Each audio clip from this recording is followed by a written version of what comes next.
Hai, kembali lagi bersama saya di ruang dengar kalian. Dan selamat datang bagi yang baru bergabung. Dan seperti biasa, langsung aja kita masuk ke cerita.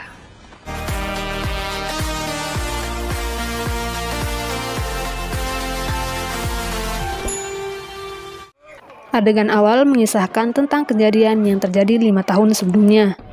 Tim dari kepolisian sedang berlatih bela diri. Tak lama, 3 orang dipanggil oleh kepala kepolisian dan mendapat sebuah tugas untuk melakukan operasi khusus. Mereka bertiga dimasukkan dalam organisasi kriminal rahasia. Dalam menjalankan tugasnya, gadis bernama Yojin yang merupakan salah satu anggota tim sempat disandra.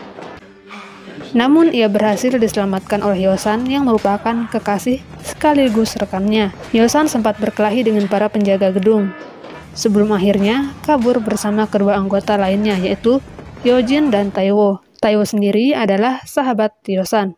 Dalam perjalanan pulang, Yojin begitu khawatir karena gagal menjalankan misi. Ia pun meminta diturunkan dari mobil karena merasa tak enak badan.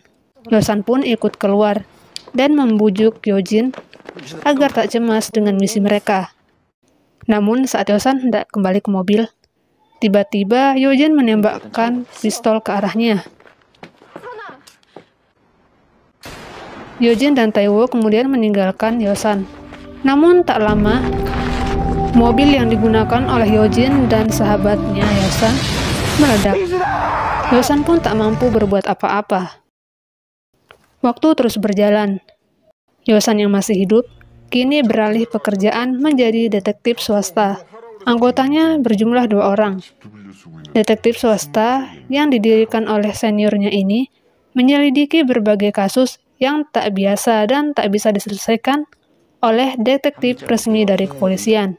Yosan dan rekannya yang biasa dipanggil Hyung pergi membuntuti pasangan yang diduga berselingkuh. Mereka melakukannya atas permintaan seorang klien. Tak lama mereka dipanggil oleh salah satu teman yang bekerja di kepolisian. Yosan dan Hyung diminta untuk menyelesaikan kasus pembunuhan yang terjadi di sebuah apartemen. Mereka pun berangkat. Yosan masuk ke ruangan sambil melakukan reka adegan. Tak butuh waktu lama, ia pun mengetahui pelaku pembunuhan tersebut. Pelakunya adalah sahabat terdekat korban, yang merupakan wanita perokok yang beraksi ketika mati lampu. Selesai menemukan pelaku pembunuhan, Yosan dan Hyung pulang. Mereka pun terkejut karena di dalam rumah sudah ada seorang gadis yang menunggu. Padahal sebelum pergi rumah sudah dikunci. Tanpa merasa bersalah, gadis tersebut langsung meminta Yosan dan Hyung untuk menyelidiki pacarnya, yang merupakan seorang dokter di bidang penelitian darah. Gadis itu bernama Yewol. Ia mencurigai pacarnya yang belakangan ini sering keluar malam, dan setiap pulang, pakaiannya selalu dipenuhi dengan darah. Padahal ia sudah berhenti dari pekerjaannya di rumah sakit. Yewol juga menceritakan, jika belum lama, ia diam-diam membuntuti dan melihat pacarnya tersebut bertemu wanita misterius.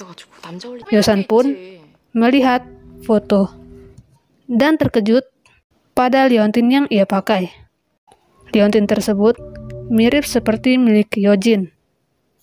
Yosan pun langsung setuju untuk membantu karena ia ingin memastikan siapa wanita pengguna liontin tersebut. Malam hari mereka membuntuti pria yang dimaksud sampai ke dapur sebuah restoran. Dan di sana mereka sempat melihat pria tersebut. Ia bernama Han Gyu. Han Gyu pun kabur setelah mematikan lampu. Yosan yang mengejar sempat tumbang karena lupa meminum obatnya. Hyung yang terus mengejar pun dipukul oleh Han Gyu yang tiba-tiba muncul dari atas. Melihat kekacauan yang terjadi, Wol yang membuntuti pun membujuk Han Gyu agar berhenti. Dan di sini terungkap jika sebenarnya Han Gyu adalah kakak Wol yang sedang berusaha diselamatkan oleh sang adik agar menjauhi si wanita misterius. Pagi hari, Yosan yang sudah sadar pun diperingatkan untuk tetap minum obatnya dan menghindari olahraga lari karena kondisi tubuhnya sangat buruk setelah ditembak oleh Yojin. Siangnya mereka kembali menemui Wol di rumahnya. Di sana mereka menemukan botol penyimpanan darah dan buku penelitian tentang darah. Wol pun meminta maaf karena di awal telah berbohong tentang kakaknya. Yosan menemukan sebuah kartu transparan yang terdapat suatu logo. Mereka pun pergi ke tempat yang berlogo seperti di kartu. Yosan dan Hyung masuk dengan menyamar sebagai petugas keamanan pangan. Keduanya curiga pada dapur yang tak pernah memiliki aktivitas apapun. Dengan kartu transparan itu, Yosan dan Hyung berhasil masuk ke sebuah pendingin yang dialihfungsikan sebagai kantor. Dengan kartu itu juga, Yosan berhasil membuka kode komputer dan mengambil data helper yang mereka sendiri tak mengetahui maksudnya. Wol yang bertugas menjaga di luar pun segera memberitahu jika pemilik dapur sudah datang.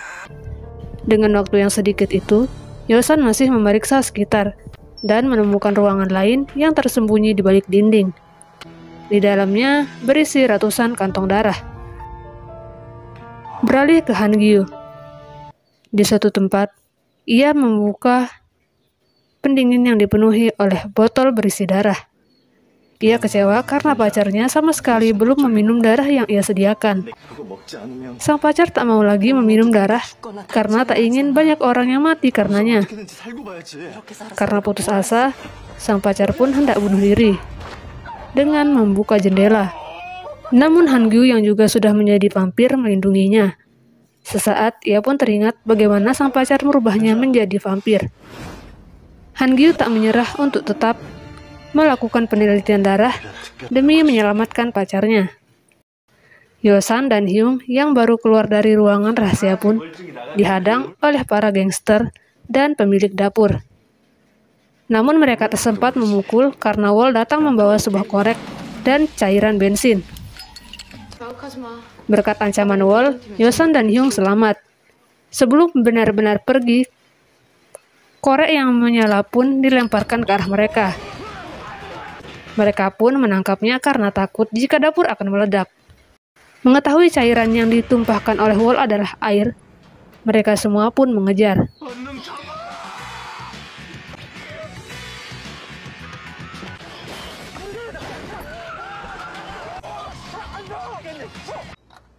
Beralih ke Han Gyu. Ia sedang melakukan penelitian darah. Dengan indera vampirnya, ia pun melihat asal mula sang pacar digigit oleh pasien yang ternyata adalah vampir. Di tempat lain, pemilik dapur menghadap bos besarnya yang sangat marah karena mengetahui data rahasia mereka telah diambil oleh Yosan. Dan ternyata bosnya ini adalah si wanita misterius pengguna liontin. Sampai rumah, Yosan kembali memeriksa data helper. Mereka pun menduga jika para helper adalah orang-orang yang tergabung dalam organisasi rahasia yang menjual darah secara ilegal. Yosan pun makin penasaran dan ingin menyelidiki kasus tersebut lebih jauh lagi. Ketika Wol datang, Yosan menanyakan lokasi yang sekiranya sering dikunjungi kakak Wol. Yosan berharap di sana ia bisa mendapatkan petunjuk. Paginya mereka berangkat ke desa tempat pacar Han Gyu tinggal. Sampai di sana, Yosan dan Hyung masuk. Sedangkan Wol bertugas memantau dari luar. Han Gyu yang mengetahui kedatangan mereka pun langsung menyerang. Yosan pun langsung menanyakan tentang helper. Namun Han Gyu bertambah marah dan berkata jika Yosan lah yang telah menempatkan mereka dalam bahaya. Han Gyu bekerja sama dengan para helper untuk membuat strain darah baru. Dan yang menugaskannya adalah wanita pengguna liontin. Pacar Han Gyu kemudian membujuk Han Gyu agar menghentikan semua penelitiannya. Han Gyu pun mengeluarkan suntikan berupa strain darah baru yang baru saja berhasil ia buat. Ia ingin sang pacar menggunakannya agar bisa sembuh. Dan tak lama, terdengar suara Wol yang meminta pertolongan. Yosan segera keluar dan melihat pemilik dapur yang menyandra Wol. Pria tersebut mengancam akan membunuh Wol jika Han Gyu tak mau keluar. Ia datang untuk mengambil USB tersebut. Dan di dalam, Han Gyu membujuk pacarnya agar mau menggunakan strain darah tersebut. Namun sang pacar memilih untuk menyerah dengan kehidupannya sebagai vampir. Ia pun berlari keluar rumah dan menyerang pria yang menyandra Wol. Kulitnya terbakar oleh sinar matahari. Tubuh pemilik dapur pun ikut terbakar. Namun pistolnya terus mengeluarkan tembakan. Yosan yang melihat peluru ke arah Wol pun segera melindungi hingga yang tertembak adalah dirinya. Pacar Hangyu pun musnah. Hangyu yang sudah tak lagi memiliki tujuan hidup pun menyuntikkan strain darah baru tersebut ke tubuh Yosan. Setelah itu, ia pun memusnahkan diri menyusul pacarnya. Sel darah dan sistem kekebalan tubuh Yosan pun berubah. Hari berikutnya, Yosan yang sedang tidur tiba-tiba terbangun karena memimpikan kejadian yang telah ia alami. Dan saat sedang berolahraga, ia heran karena luka bekas tembakan di tubuhnya menghilang. Ketika berada di ruang makan, Yosan dan Hyung kemudian dikejutkan dengan kedatangan Wol yang membawa tumpukan kotak besar. Wol berkata dia akan tinggal di rumah tersebut bersama mereka sebagai klien. Karena Wol ingin mencari tahu tentang orang-orang yang telah membuatnya kehilangan sang kakak. Berhubung kemarin Wol pingsan, ia tak mengetahui kejadian secara menyeluruh mengenai lenyapnya sang kakak yang merupakan seorang vampir. Yosan dan Hyung hanya diam. Siang hari, Yosan menuju klinik Dr. Hwang yang sudah jadi langganannya. Ia datang untuk memeriksa darahnya. Dan ia mulai merasa tak nyaman ketika mencium bau darah. Dr. Hwang pun heran melihat perkembangan kesehatan Yosan yang terbilang sudah lebih baik dari beberapa hari sebelumnya. Dan dikira Yosan telah meminum obat-obatan tertentu. Yosan pun jadi teringat dengan obat yang disuntikkan oleh kakak Wol pada dirinya. Namun ia tak memberitahu Dr. Hwang. Setelah itu, mereka pulang menemui klien yang sudah menunggu di rumah. Tingkah klien mereka ini mirip dengan Yojin yang suka memegang liontin ketika gugup. Dan itu membuat Yosan teringat dengan kekasihnya, si Yojin. Klien wanita ini adalah seorang penyiar berita yang secara tak sengaja menemukan mayat di kabin siaran. Namun, mayat yang ia lihat sebelumnya tiba-tiba menghilang, dan yang tersisa adalah surat ancaman untuknya. Ia meminta bantuan Yosan dan tim untuk melindunginya dari teror orang misterius tersebut, agar siarannya tetap berjalan tanpa hambatan. Yosan pun pergi ke lokasi kejadian. Di sana, Yosan yang melihat bercak darah dari mayat sebelumnya berada di situ, membuat matanya menjadi berubah. Yosan pun mampu melihat mayat yang sebelumnya berada di sana. Yosan seperti memiliki indera kesaksian setelah mendapat suntikan darah dari Hangyu, dan karena merasa ada orang di sekitar sana, Yosan segera mencarinya. Namun tanpa mengetahui apapun, ia kemudian dipukul oleh seseorang dari belakang hingga tak sadarkan diri.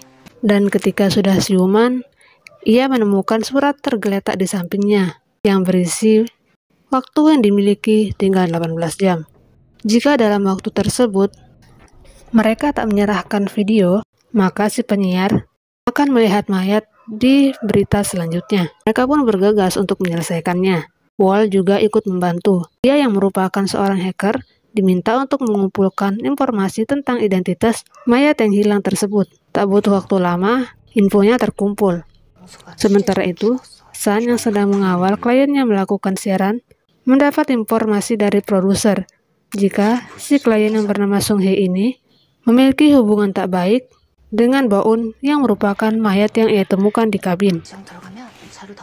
San terus bertanya dan menemukan fakta lain. Jika Sung Hye dulunya pernah dekat selama bertahun-tahun dengan kameramen layaknya pasangan. Kameramen tersebut bernama So. Namun tiba-tiba Sung Hye menikah dengan konglomerat.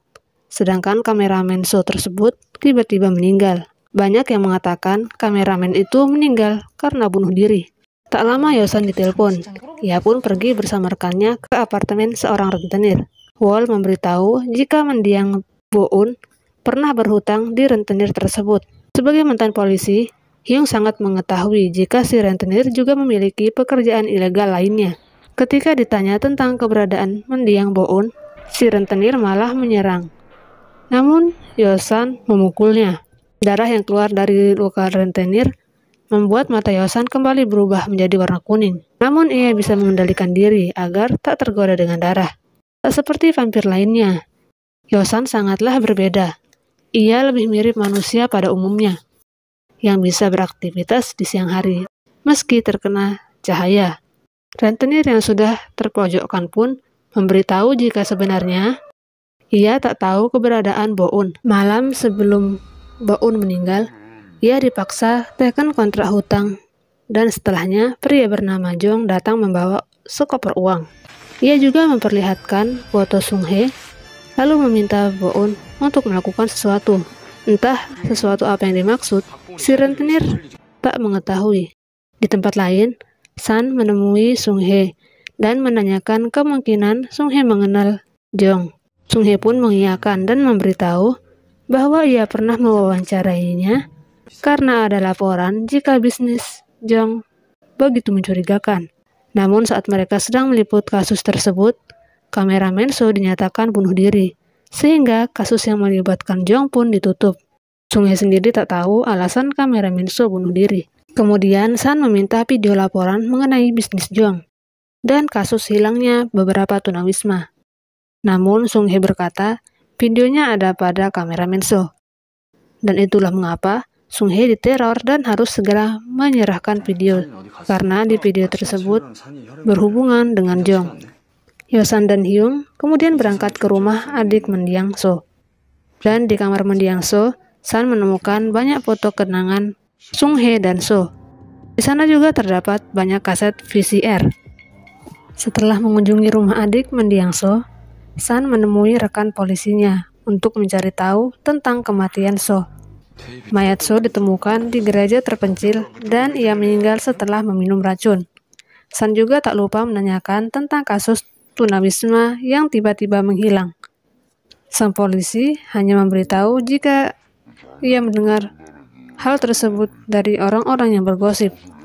Untuk menyelidiki lebih detail, San dan Hyung juga pergi ke gereja tempat So bunuh diri. Di sana, San melihat apa yang terjadi sebelum akhirnya So meninggal. San pun terlihat shock sampai-sampai tak mendengar HP-nya yang berdering. Pulang dari gereja, San menemui Sung-hye, lalu menunjukkan foto Sung-hye dan So. Dulu mereka adalah kekasih. San juga menemukan bahwa So pernah memiliki banyak kamera mata-mata dan berpikir mungkin saja Jong menginginkan salah satu dari video rekaman milik So yang menurutnya sangat penting. Malamnya, Hyung dan San melakukan penyamaran untuk mengetahui penyebab hilangnya para tunawisma. San yang pura-pura mabuk pun tidur di lorong. Tak lama datang orang-orang dengan berpakaian dokter. Mereka memasukkan San ke dalam ambulan dan membawanya ke sebuah gedung. Hyung yang berada jauh dari sana memata-matai pergerakan orang-orang yang mencurigakan tersebut. Saat San hendak disuntik, ia segera bangkit dan melawan. Kemudian San masuk ke ruangan yang penuh dengan kantong darah. San pun mual. Terlebih lagi, di dalam ruangan itu ia melihat banyak mayat, yang salah satunya adalah mayat dari mendiang Bo-eun. Sekilas San pun melihat si rentenir yang lari keluar. Tak mau kehilangan jejaknya, San pun mengejar.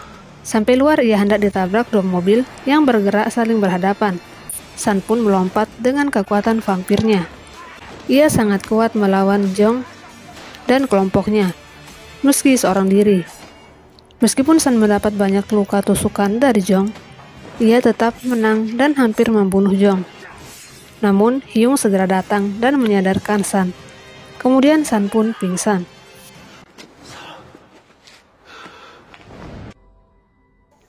San yang mendapatkan banyak luka tusukan segera dirawat oleh Dr. Hwang. Dan keesokan harinya, ketika sudah siuman, San terkejut menyadari bahwa ia masih hidup.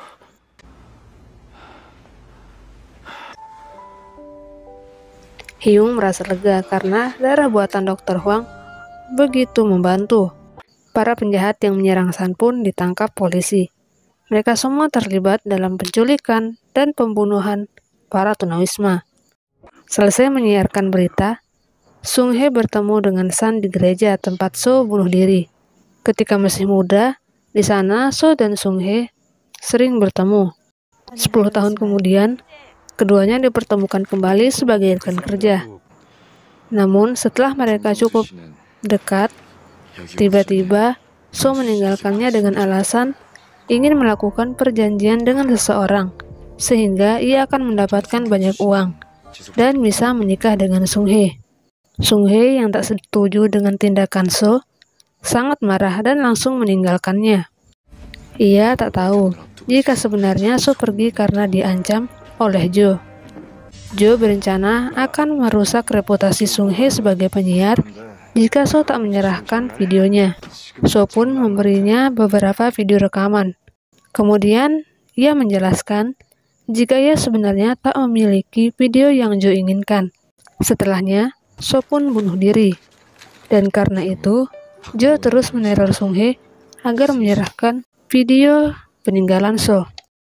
Setelah Jo di penjara, San pun tak sengaja menemukan video yang selama ini disembunyikan oleh So. Sepulang menemui Sung Hye, San pun membuka video milik So tersebut. Video itu berisi tentang rekaman ketika Jo mencuri para tunawisma. San pun melihat sosok wanita misterius yang tak sengaja terekam. Dan cerita pun berakhir. Terima kasih karena telah menyempatkan waktu berkunjung. Semoga kalian tetap sehat dan kita bisa berjumpa lagi di video berikutnya.